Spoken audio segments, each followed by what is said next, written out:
سلام به تمام ویورز، انشالله که جور باشین. ما هم تیار شده در راستیم موری افطار کده. این اف کورس هم ده طرف کابل جان رستوران بوشمونین که چقدر زبردست ویو داره.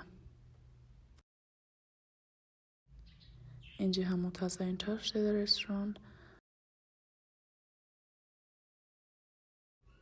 هم ویو هم دیشیز پرفکت. اینجا جامع شیرین قد کم خورما آوردد برای افطار. اینجا نان از ما آورده که ما هر جای برم چاومین هی مخورم، خبر نیم چرا. این از کباب شیک فول مزه داره. این هم از آوتفیت از ما که برای من شال تیارش دادم.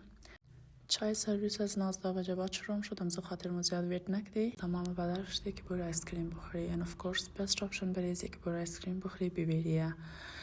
ما همیشه کس فلیور پیستا ترنیم همیشه همی چیز مخورم. اما شام اول نشاو قدر بود. خدا انشالله دوای تمام را قبول کنه.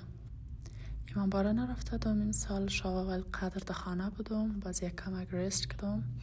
باز اینجا ما رفتی دالی آباد که نانی خوش بیری از خاطر سحری رم تیار کدم.